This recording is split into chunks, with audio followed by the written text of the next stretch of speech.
Bonjour tout le monde, je vous retrouve aujourd'hui pour une petite vidéo où on va parler différentes choses. Donc je vais vous reparler peut-être un petit peu d'entrepreneuriat parce qu'il y a quelques jours j'ai réussi à vous filmer une petite capsule chez moi sur voilà, un petit peu comment je m'organise, comment je fais pour travailler mon projet à la maison. Je vous montrerai aussi un petit peu de coloriage mystère, donc notamment dans le mystère saison où je vais vous expliquer, bah voilà, en fait je colorie au moins une fois par mois dans ce livre-là. On va aussi discuter de mon portrait en cours dans le livre d'Anna Carlsen. Je vous montrerai, pour ceux que ça intéresse, un petit jeu pour enfants qui est top. J'ai réussi à vous filmer aussi, pareil, des petites capsules vidéo de ce jeu quand on y a joué en famille. Donc c'est vraiment un jeu top. Vous voyez, il a eu le coup de cœur des ludothécaires, donc je me suis dit que ça pouvait être sympa pour ceux qui connaissaient pas forcément. Je vous parlerai aussi un petit peu de ma lecture en cours.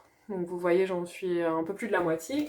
Et puis on parlera des prochaines vidéos à venir parce que je vais commencer cette vidéo tout d'abord enfin voilà, je voulais vous dire un énorme merci. C'est vrai que je me suis lancée sur YouTube, comme je vous ai dit, j'y réfléchissais, mais on va dire que j'avais pas envie de faire que des vidéos art thérapie. Moi j'ai vraiment envie que ces vidéos-là puisse vous servir, on va dire, dans votre façon de penser, d'aller mieux, enquêter un petit peu sur cet aspect de l'art-thérapie qui fait que, bah voilà, on se sent bien, qui fait que on est passionné. Et forcément, l'art-thérapie, donc c'est d'ailleurs ce que j'ai répondu dans l'un des commentaires, c'est que forcément l'art-thérapie, tous les loisirs qu'on va faire à côté, que ce soit du jardinage, je sais pas moi, même de la couture, enfin toutes sortes d'activités, toutes sortes de loisirs qu'on va avoir à côté, c'est vraiment ce qui va nous aider à déclencher notre créativité, la créativité, l'imagination et donc moi, vous savez, je lis beaucoup de choses et comme je vous ai déjà dit, j'ai travaillé dans l'accompagnement professionnel et donc finalement, ces petites choses qu'on va faire au quotidien, ça nous aide à sécréter aussi des bonnes hormones dans notre cerveau, ça nous aide à garder le moral et bah, à travers mes vidéos, finalement, c'est ce que j'ai envie d'aborder. J'ai déjà réfléchi à des thématiques plus profondes que j'aimerais aborder avec vous.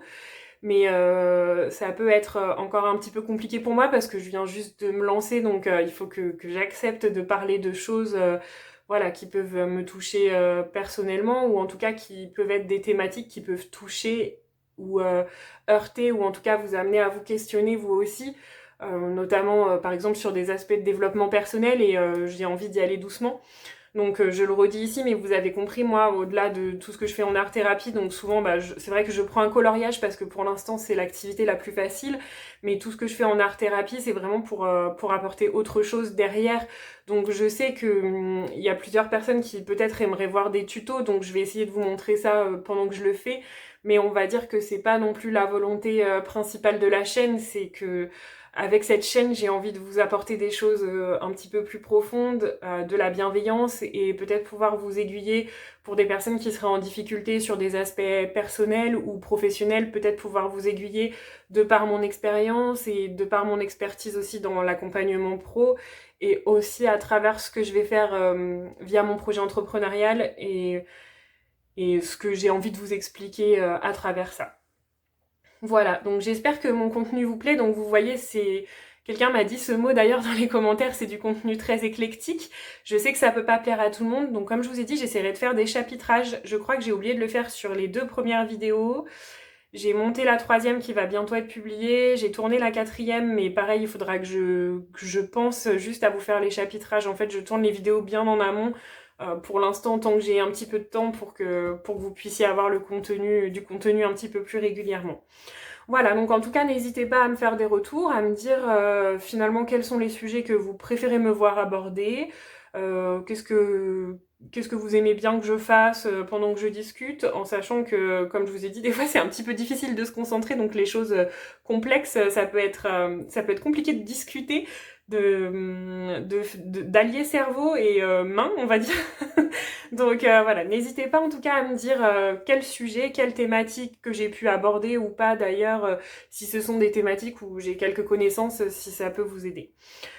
Voilà, alors ce qu'on va faire, c'est qu'on va peut-être commencer par le coloriage, comme ça pour toutes les personnes qui sont pas forcément intéressées par le reste, on en parlera après, ça vous permettra de passer la vidéo. Je vais peut-être commencer avec le mystère, ce sera peut-être le plus simple.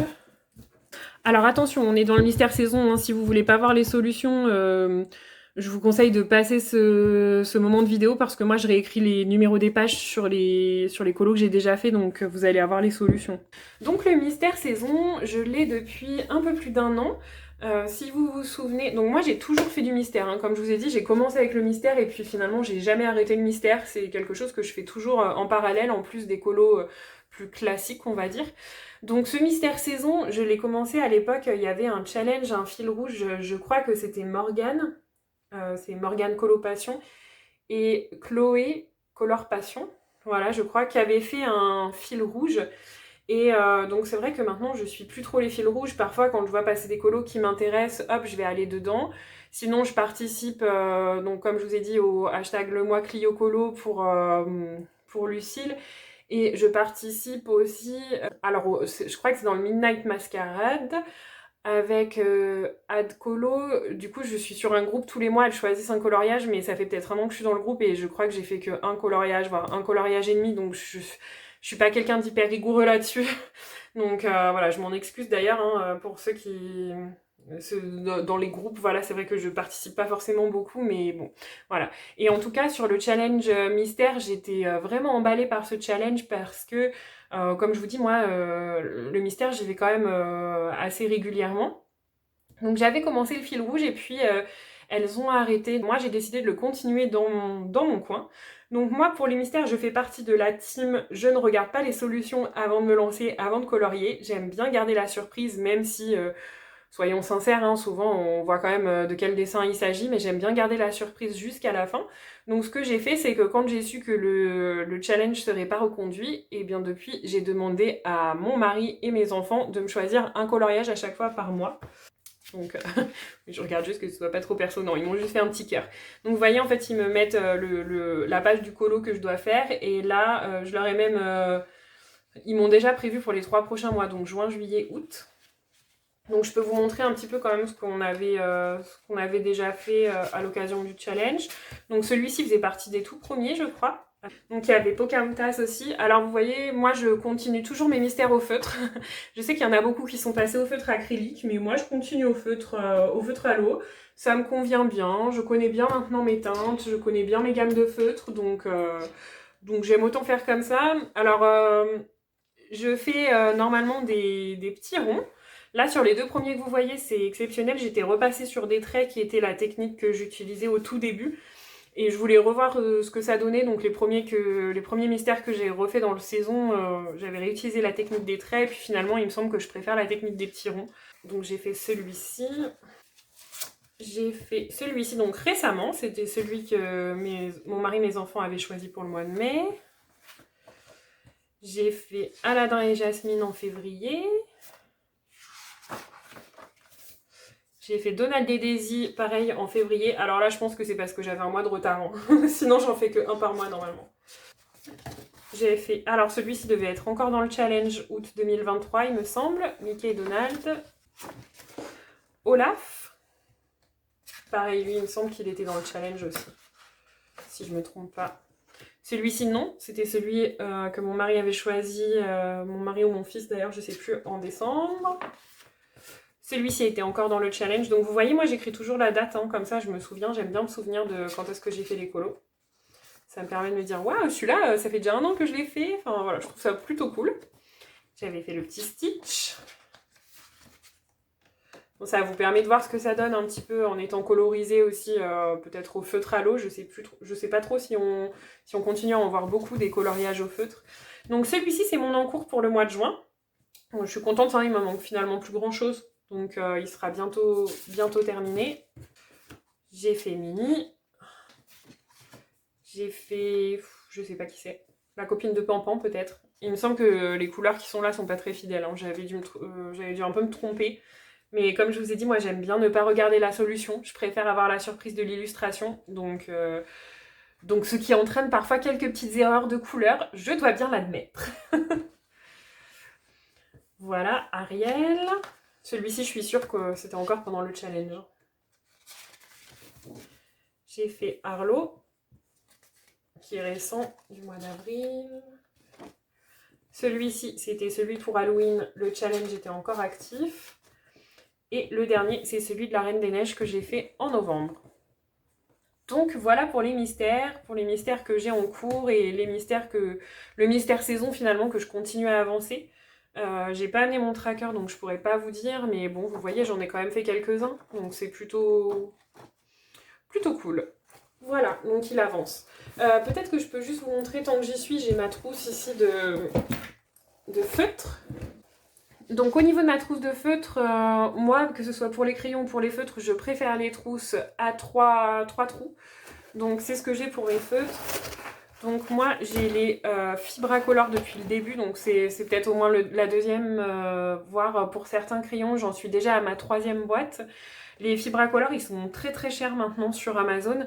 Il faut vraiment attendre qu'il y ait des baisses de prix. C'est-à-dire que là, la boîte de 100, peut-être que vous allez l'avoir à 60 €, ce qui est extrêmement cher pour des feutres. Donc c'est vrai que moi, là j'ai de l'avance, donc j'ai pas besoin de m'en préoccuper. Mais c'est vrai que moi, souvent, je les laisse dans le panier, puis quand je vois qu'ils passent, ça m'est déjà arrivé de les payer 25 € quoi. Enfin, vous voyez, donc le prix, il est plus que divisé par deux. Donc surtout, si vous voulez aller sur cette gamme-là, attendez que le prix baisse à chaque fois. Moi, j'avais pas envie d'aller sur les Crayola Super Tips parce que déjà, j'ai commencé avec cette gamme-là, donc mon nuancier est fait.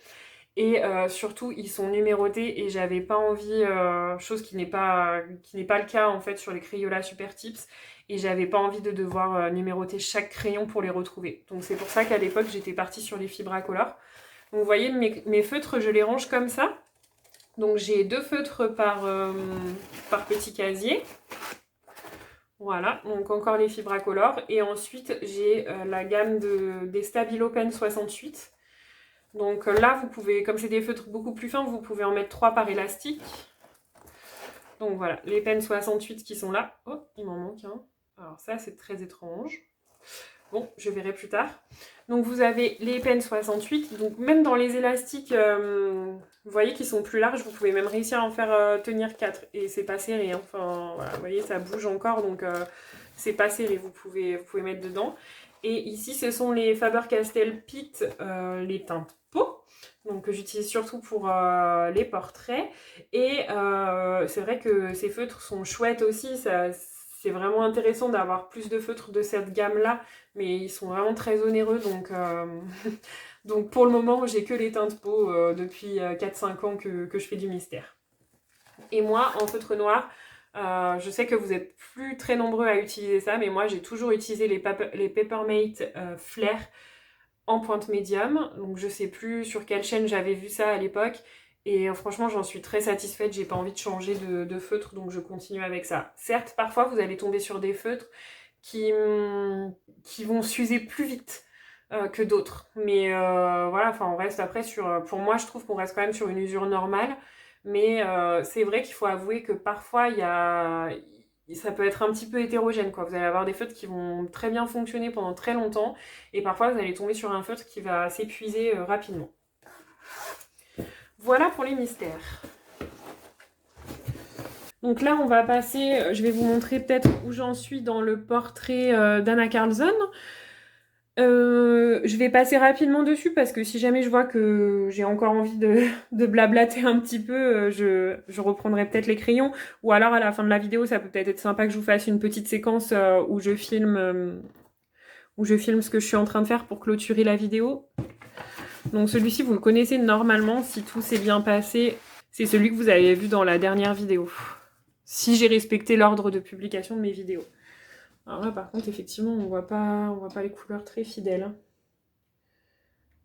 Si je mets un peu de lumière, c'est peut-être un petit peu mieux. Voilà, donc là, je suis toujours sur ce portrait d'Anna Karlsson. J'ai terminé la peau, j'ai terminé les yeux, j'ai terminé la bouche. Et on va dire que j'ai quand même fait une bonne première partie des cheveux.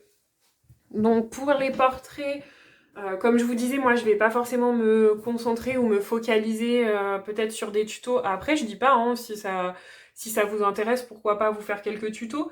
Mais voilà, je me dis que peut-être il y a peut-être suffisamment matière pour vous sur YouTube. Enfin bon, à voir.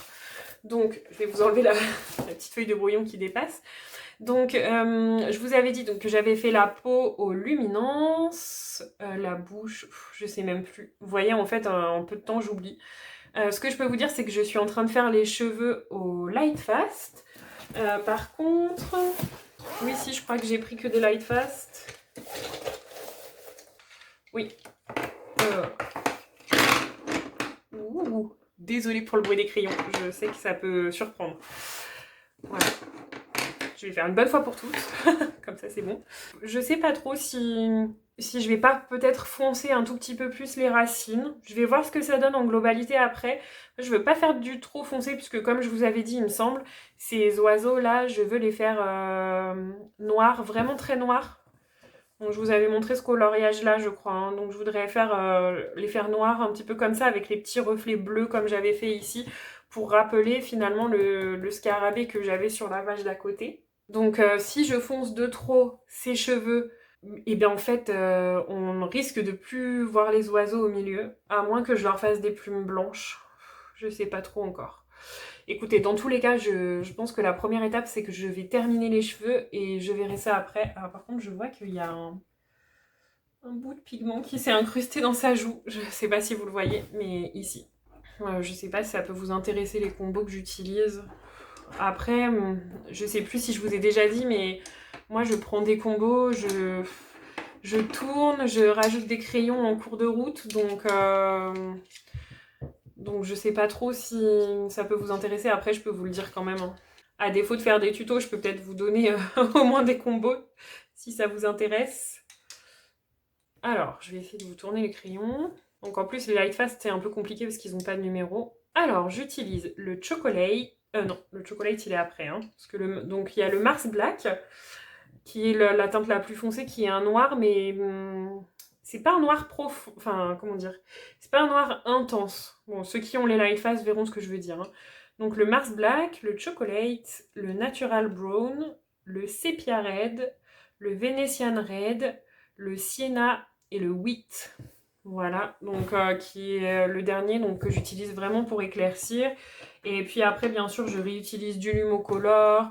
Voilà, vous voyez, j'ai mes noirs drawing, noir luminance, du drawing blanc, le luminance blanc, et puis du Lumocolor. Ça peut m'arriver d'en utiliser, alors là, peut-être pas dans les cheveux, mais voilà. Alors après, comme je vous disais, le fait que moi je fasse pas forcément beaucoup de tutos, donc après je pourrais, hein, comme je vous ai dit, si c'est vraiment ce qui vous intéresse, pourquoi pas en faire un de temps en temps. Mais si par contre vous avez vraiment envie de progresser en portrait, ce que je peux vous conseiller, c'est d'aller voir la page Instagram de Coloris ta vie. Donc je sais qu'elle est plus tellement active pour le moment, mais vraiment moi c'est quelqu'un qui... Je regardais ses portraits et c'est en regardant les portraits des autres qu'on arrive un petit peu à s'inspirer. Vous voyez maintenant, depuis quelques temps, alors pourtant je fais vraiment pas beaucoup de portraits, mais à force d'avoir vu des coloriages tournés, j'ai plus forcément besoin de prendre un modèle pour le nez par exemple, je vois déjà comment j'ai envie de le faire. Donc il y a ça que vous pouvez faire. Et donc Coloris ta vie, vous avez aussi Caterina Bobarikina, quelque chose comme ça, il me semble que c'est son nom, je suis désolée, j'espère que je n'écorche pas son nom, mais qui, alors elle, je crois qu'elle fait même ses illustrations, mais qui en tout cas fait aussi de très beaux portraits, et voilà, le fait de les voir passer, ça peut nous inspirer, ça peut nous donner des idées, ou en tout cas votre cerveau, il imprime un petit peu comment positionner les ombres, tout ça. Et bien sûr, vous avez aussi Camille Coloriage qui fait des très beaux portraits. C'est vrai que moi, j'ai pas forcément le courage de regarder des grands tutos ou des grandes vidéos d'une heure. Hein. Comme vous savez, j'ai pas forcément le temps. Et puis, j'avoue que je regarde plutôt ou j'écoute plutôt des podcasts, des vidéos un petit peu développement personnel. Donc, ça m'empêche pas de regarder des vidéos coloriage, tout ça. Mais voilà, j'ai pas forcément le temps de regarder des tutos d'1 heure et demie et de reproduire, donc je fais à ma sauce, comme je le sens, et finalement c'est en faisant et en testant qu'on y arrive. Mais en tout cas, je sais que si vous voulez des conseils, vous pouvez aller voir les vidéos de Camille Coloriage. Je sais qu'en plus, il me semble qu'elle a fait une vidéo, les conseils pour les portraits récemment. Alors, je crois que j'ai regardé une petite partie, je sais pas si je l'ai regardé en entier. Mais voilà, donc ça peut être vraiment intéressant parce que là, c'est le genre de personnes qui vont vraiment vous faire des tutos, qui vont vraiment vous donner des astuces, des conseils pour améliorer vos coloriages. Voilà où j'en suis pour le moment.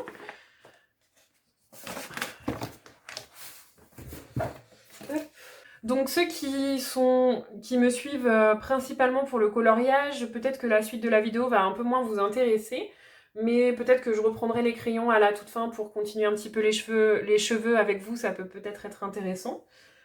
Voilà, donc là je vais vous montrer donc, ma lecture en cours pour ceux que ça intéresse. Donc je sais pas si vous l'aviez vu, mais je suis en train de lire le livre La dernière allumette de Marie Vareille. Marie Vareille qui est vraiment quelqu'un dont j'apprécie énormément la plume. Voilà, et donc ce livre-là, il est vraiment, vraiment très chouette. Il me touche beaucoup. Donc au niveau du résumé, on est sur l'histoire finalement de Zoé qui s'entremêle un petit peu avec celle de Abigail. Donc Abigail, on comprend, qui depuis petite voilà, a vécu des choses assez difficiles et qui a un frère qui s'appelle Gabriel. Donc arrivé à l'âge adulte, Gabriel il va rencontrer une certaine Zoé. Et Abigail, elle se doute que c'est pas forcément une bonne chose pour Zoé, malheureusement. Et donc on va suivre un petit peu ces trois histoires et comprendre le déroulé, l'histoire d'Abigail et de Gabriel quand ils étaient petits et pourquoi ça a tant d'impact aujourd'hui sur la vie de Zoé et sur la relation amoureuse finalement de Zoé et de Gabriel. Donc voilà, j'espère que je vous spoil pas, juste je vous avertis, ce livre traite de violence conjugale, donc ça peut être un sujet difficile pour certains, mais voilà, moi j'aime beaucoup la plume de Marie Vareille, c'est vrai que sa façon d'écrire et d'expliquer les choses, ça me touche beaucoup, donc ce livre est assez bouleversant. Voilà pour la partie lecture du jour. Ah, je filme dans la chambre de mon fils, donc je peux vous montrer...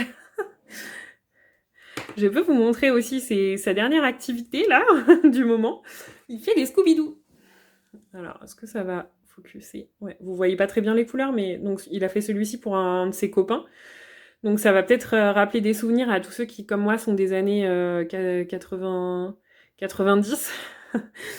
Donc là, je me suis dit, tiens, il vient d'avoir 7 ans, et je me suis dit, tiens, peut-être que ça lui plairait. Et effectivement, donc il a fait celui-ci pour un copain. Bon, vous voyez, il a des passages où c'est pas hyper régulier, mais je trouve qu'il se débrouille plutôt pas mal. Après, je lui ai fait le début, puis je lui ai fait quelques rangs là sur la fin. Et il en a deux autres, je lui en ai commencé deux, enfin, en fait, je lui fais les débuts, vous voyez. Et après, lui, il continue. Donc il en a deux autres qui sont en cours. Voilà, il aime plutôt bien. Vous voulez que je vous montre? Allez, soyons fous. Je vous montre pour ceux qui ne se rappellent pas comment on fait un Scooby-Doo. Alors attention, c'est un Scooby-Doo carré celui-ci. Hein. Donc on fait une boucle. Hop. Donc vous voyez, j'ai fait une boucle... Je sais pas si ça vaut le coup de vous donner de grosses explications pour les Scooby-Doo, mais sait-on jamais. Donc je fais des petites oreilles, on va dire, des petites oreilles de lapin, une dans un sens et l'autre dans l'autre sens. Et je passe les fils dans l'oreille opposée, en respectant bien le côté. Vous voyez ici, l'oreille qui est faite ici, il faut que le fil que je viens de passer, il le bloque en fait. Hein. Voilà, je sais pas trop si c'est des super explications niveau Scooby-Doo, mais... mais vous aurez eu quelques explications. Bienvenue sur ma chaîne très éclectique. Voilà, et ça vous fait un rang de Scooby-Doo supplémentaire. Voilà, donc mon fils fait ça en ce moment. Il aime bien. Revenons-en à nos moutons. Je voulais juste vous parler d'un petit jeu pour les enfants qui est vraiment chouette. Donc comme je vous disais, ceux qui ont des enfants et vous cherchez des jeux où on peut jouer en famille, là on peut jouer jusqu'à 4 joueurs. Et au niveau des âges, en fait, même pour nous, c'est hyper interactif. Donc vous voyez, là, c'est écrit de 5 à 99 ans. Nous, on joue avec mon petit qui a 3 ans et demi, on joue déjà. Donc après, bien sûr, il comprend pas forcément tout. Mais c'est un jeu super intéressant et qui est très interactif parce qu'il bouge. Comment dire? Oui, il est... Oui, c'est ça, il bouge, on va dire ça. Donc vous avez un plateau de jeu. Je vais essayer de vous montrer un. Bon, ça c'est juste pour vous faire une petite aparté pour ceux qui sont intéressés par voir d'autres choses que du coloriage ou de l'art-thérapie. Donc vous avez le plateau de jeu et vous avez des petites souris. Donc chacun choisit sa petite souris, vous avez un dé. Et vous avez des petites cartes. Hop. Et donc en fait, vous positionnez les cartes au début de cette façon-là, à l'envers. Et vous allez avancer avec votre souris, donc vous lancez votre dé. Et finalement, sur chaque case, c'est très interactif parce qu'à chaque fois que vous tombez sur une case, vous devez retourner la petite carte. Et donc forcément, ça fait faire des actions. Donc vous voyez, par exemple, si je fais 3, je tombe sur cette carte. Et donc là, je tombe sur un -1. Ça veut dire que je dois faire -1 à la souris de mon choix. Donc admettons que la souris tombe voilà, sur cette carte. Donc là, elle doit positionner un piège. Je vous le fais rapidement, mais c'est juste pour que vous compreniez le principe. Là, par exemple, si je tombe sur cette case, je dois faire -2 à la souris de mon choix. Elle fait -2. Et bah finalement, en arrivant sur le -2, je dois faire +2 à celui qui a la souris jaune. Et donc finalement, c'est super interactif. Vous voyez, vous avez des cartes rejouées, avancer de 3 cases. Et donc le but du jeu, je sais pas si vous les voyez, mais c'est que, vous voyez, il y a 4 maisons. Et il faut être le premier à venir dans sa maison. Mais ce qui est intéressant, c'est que forcément, il y a des maisons qui sont plus proches et des maisons plus loin. Mais ce qui est intéressant, c'est que dans le jeu, on a une carte « Échanger les maisons ». Donc celui qui tombe sur la carte « Échanger la maison » est obligé d'échanger sa carte. Donc si vous avez la maison rouge et que d'un coup, vous vous retrouvez à devoir aller dans la maison bleue, et ben ça change le déroulé du jeu. Et donc c'est un jeu...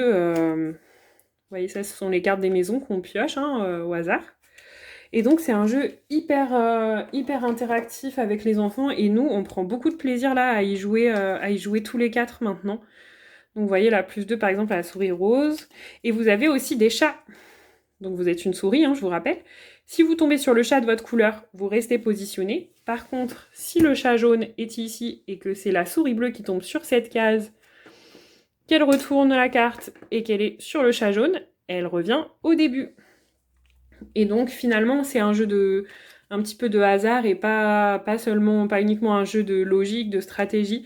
Donc c'est vraiment chouette de jouer à ça en famille avec les enfants. Je nous ai filmé un petit peu pendant qu'on était en train de faire une partie, donc je suis pas encore hyper douée pour ça, mais si ça vous intéresse, je vous incrusterai un petit moment vidéo juste ici. Je me suis dit que ça pouvait être chouette de vous faire découvrir d'autres choses. Comme je vous ai dit, j'ai vraiment envie de vous faire découvrir des choses sympas, donc voilà.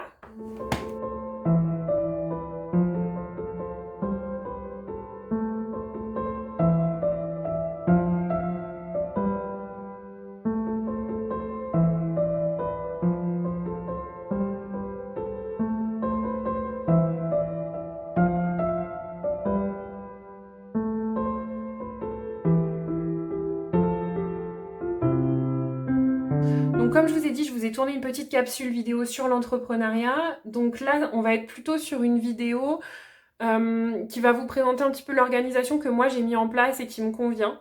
Donc voilà, je me fais un petit planning finalement, je me note des objectifs, je me fais des listes de choses à faire. C'est rien de transcendant, mais si jamais ça peut en intéresser certains ou si quelques-uns se sont lancés récemment ou pensent se lancer, bah voilà, ça peut être chouette de vous montrer un petit peu comment moi je fais pour avoir mon rythme. Et du coup, donc je vous inclus ici Enfin, ici. je vais vous mettre là la petite capsule vidéo au montage. Bonjour tout le monde, eh bien je suis contente de vous retrouver aujourd'hui pour un petit rush vidéo. Voilà, j'étais en train de travailler, je me suis dit que ça pouvait être intéressant pour vous que je vous montre un petit peu mon organisation en tant qu'entrepreneuse, en tout cas entrepreneuse en devenir. Donc déjà, je fais ce petit message parce que aujourd'hui, ça fait 3 ou 4 jours que j'ai enfin communiqué sur ma chaîne YouTube, sur l'ouverture de la chaîne, que j'ai posté les premières vidéos, que j'ai aussi les premiers retours. Et je voulais vous dire un grand merci. J'ai vraiment été très touchée par tous vos petits mots, tous les petits messages que j'ai pu recevoir, que ce soit sur Instagram, les quelques commentaires que j'ai pu avoir sur YouTube, ça m'a fait vraiment plaisir parce que c'est vrai que moi je fais ça pour essayer de transmettre un petit peu de bonheur, de joie, une petite bulle, on va dire, dans le quotidien. C'est ce qui m'a donné envie de faire cette chaîne. Et puis aussi, donc là, il y a peut-être moins de personnes concernées par cet aspect, mais de pouvoir donner peut-être quelques astuces à certaines personnes au niveau entrepreneuriat, ou aussi au niveau, on va dire, développement perso, dans le sens où j'ai envie de vous transmettre des choses positives et de vous transmettre voilà, le fait que moi je suis repartie de zéro sur ma vie professionnelle, par exemple, en lien avec l'art-thérapie, en lien avec tout ce que je peux faire côté bien-être. Donc j'étais vraiment contente que ces choses-là aient pu vous toucher et vous plaire. Voilà, j'essaierai de pouvoir continuer à vous proposer un petit peu du contenu sur tous ces axes-là. Donc je sais qu'il y a certains axes qui parleront pas forcément à tout le monde et je le comprends tout à fait, mais pour ceux pour qui ça va apporter des petites choses, je suis contente si ça peut vous apporter des petits moments sympas. Juste avant de vous montrer mon organisation de travail, je vais juste vous montrer, du coup, alors je tourne le téléphone, voilà. Je vais juste vous montrer, vous voyez, le petit mot, le petit mantra, en fait, on peut dire que j'ai fait en scrapbooking la dernière fois. Donc voilà, là, il est pas sur ce placard de façon anodine, c'est qu'en fait, dans ce placard, il y a tout mon rangement coloriage, loisirs créatifs, aquarelle, tout ça. C'est donc bien sûr, en tant que passionnée, j'ai beaucoup d'autres placards, mais en tout cas, on va dire que celui-ci, c'est le placard principal. Donc c'est pour ça que je l'ai mis ici, parce que je passe souvent devant et puis je l'ouvre souvent. Donc je peux pas vous montrer l'autre parce qu'il est sur mon frigo, donc il y a des choses un petit peu perso, mais je vous montre le premier. Et on va passer à l'organisation de ma journée. Voilà, donc au niveau de l'installation, j'ai de la chance aujourd'hui parce que mon mari, donc vous savez, il est freelance, hein, donc mon mari est absent aujourd'hui, donc j'ai toute la place pour moi. Il y a quand même un petit peu ses affaires aussi, mais j'ai toute la place pour moi. Donc là, je suis installée sur mon ordi, donc j'ai l'agenda, mais j'ai pas grand chose à noter dedans. Et surtout, la petite astuce, donc si je vous filme... Là, c'était surtout pour vous donner une petite astuce, surtout pour ceux qui font de l'entrepreneuriat. Voilà, moi, ce que je fais, c'est que en début de chaque semaine, je me fixe des objectifs ou en tout cas un petit planning par rapport à tout ce que je dois faire dans ma semaine. Et j'ai trouvé que en faisant ça, je procrastine moins. Alors, c'était pas vraiment de la procrastination parce que j'ai toujours travaillé. C'est vrai que quand je me lance dans quelque chose, j'ai besoin d'y aller. Enfin, comment dire ? J'ai besoin de voir les choses avancer. Je suis un peu angoissée de j'ai pas jamais fait assez, donc je travaillais quand même, mais on va dire que sans avoir un vrai objectif de travail, je me dispersais facilement ou je perdais du temps. Et là, ça fait à peu près 1 mois que j'ai cette organisation. Donc voilà. Donc en fait, à chaque début de semaine, je me fais finalement un petit peu comme si j'étais dans le salariat, un petit planning, et ça m'aide beaucoup à définir mes objectifs, en sachant que en dehors de ces plages-là, bien sûr, il m'arrive de travailler. Hein, ça, je vous le cache pas, parce qu'il y a toujours plein d'autres choses à faire. Mais vous voyez, donc c'est comme ça que je m'organise. Donc oui, effectivement, là, vous pouvez voir que j'ai quand même pris un jour off hier parce qu'il y avait une sortie scolaire et c'est des choses que je pouvais pas faire quand j'étais dans le salariat, accompagner mes enfants à des sorties scolaires. Donc là, c'était vraiment chouette. J'ai pu accompagner mon petit bout. Voilà. Et donc après, vous voyez, il y a toutes les tâches que j'aimerais faire cette semaine, en sachant que maintenant, comme je vous expliquais, j'ai tapé dans le téléphone. Comme je vous expliquais, je m'inclus une plage bonus loisir, parce qu'avant je me l'incluais pas sur mon temps. Donc je disais, cette plage-là de bonus loisir, en fait, avant je ne me l'incluais pas sur mon temps perso à moi, sur mon temps pro à moi. Et c'est vrai que j'avais tendance à travailler du coup d'une traite toute la semaine, tout le temps, et je me suis rendu compte que même voilà, quand on est entrepreneur, on a un projet qui nous tient à cœur, donc on a envie d'aller au bout, de faire plein de choses, mais il faut qu'on se garde, même si notre projet c'est un projet passion en fait, il faut vraiment qu'on arrive à se garder des moments où on peut continuer nos passions et moi, c'est en plus en rapport, hein, comme vous l'avez compris, mon projet est aussi en rapport avec ça. Donc j'ai besoin de continuer à pratiquer pour rester au top, on va dire, dans mes connaissances ou en tout cas dans mes façons de pratiquer. Donc même si pour l'instant j'ai énormément d'administratifs, donc c'est pour ça que c'était important de pouvoir me prévoir ces plages-là. Donc voilà, vous voyez, cette semaine, c'est beaucoup, beaucoup d'administratifs. Toujours par rapport à l'étude de marché, ça prend énormément de temps. Donc là, c'est ce que je suis en train de faire. J'ai déjà rédigé une bonne partie de mon Google Form, mais il faut que je finisse de le mettre en forme, de vérifier que tout est OK et puis de le diffuser. Donc ça, c'est aussi beaucoup de travail. Trouver les canaux de diffusion, téléphoner, se renseigner auprès des mairies pour savoir s'ils peuvent les diffuser, des médiathèques, des choses comme ça. Donc ce sont des choses qui prennent beaucoup de temps. Et puis aller, moi aussi, interviewer des personnes puisque j'ai besoin d'avoir plus de données. Donc voilà, ça c'est un petit peu comment je m'organise. Et puis vous voyez que chaque tâche, donc je ne sais pas si vous allez bien voir, mais chaque tâche est reprise ici en bas à gauche. Et ça me permet donc mon planning, généralement je me l'imprime. Donc là je ne l'ai pas imprimé parce que bon voilà, j'en avais pas le besoin. Mais il y a des semaines où quand j'ai vraiment beaucoup de tâches, mon planning est imprimé et ça me permet de croiter mes tâches, ou en tout cas de les barrer, les tâches qui sont déjà réalisées. Et c'est vrai que ça, c'est vraiment chouette. Moi, j'adore me faire des listes et me dire « Waouh, t'as fini ce qui est sur ta liste ». Donc souvent, je me le fais. Et puis sinon, j'utilise aussi des petits... Ah, mon ordi s'est mis en veille, donc je vais vous montrer. J'utilise aussi des petits... Bon, voilà, vous avez un aperçu de mon placard à coloriage qui n'est pas très bien rangé, donc ne faites pas attention. Je voulais juste vous montrer, voilà. J'utilise aussi ces petites listes, on va dire. Oui, c'est des petites listes.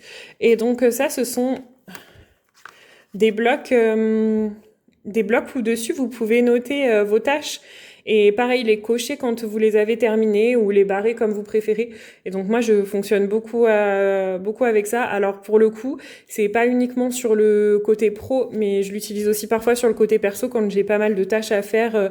C'est vraiment chouette et je les utilise aussi pour inclure mes loisirs. Donc, c'est-à-dire que j'ai des tâches à faire, je me les écris dessus. Et puis, par exemple, je vais me donner un petit objectif. Là, par exemple, je suis en train de faire un coloriage.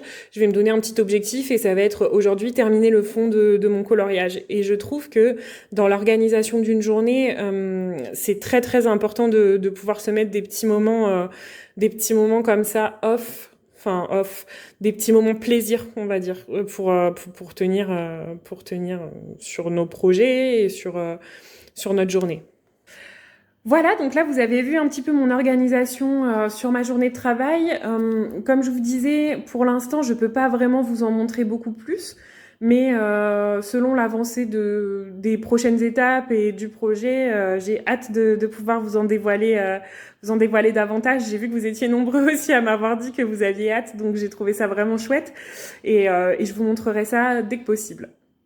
Voilà, et bien moi du coup je retourne à mon travail parce que vous l'avez vu, j'ai un sacré planning, un sacré programme quand même pour cette semaine.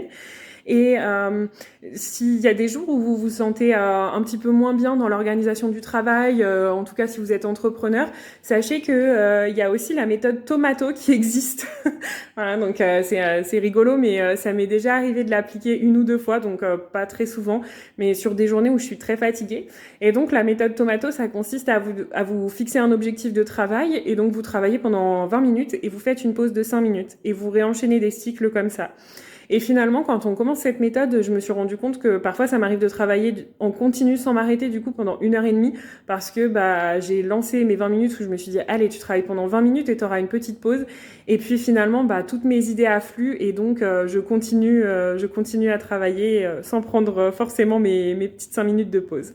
Alors attention quand même hein, sur ce que je vous dis que du coup je continue à travailler et que je suis partie dans mon truc, donc j'avance, mais l'importance de prendre quand même des moments plaisir et des moments chouettes, c'est quand même très important, même dans une vie d'entrepreneur où on n'a pas beaucoup de temps, où on a beaucoup de choses à faire, où on a envie que notre projet voit le jour. Je pense que c'est vraiment important de pouvoir s'octroyer des petits moments où on relâche, Voilà, et bien donc moi je vous laisse pour aujourd'hui. Je vais continuer à travailler, puis je vous reprendrai sûrement pour une petite session prochainement pour ou du coloriage ou autre chose, on verra ça. Et bien bonne journée à tous, ciao ciao.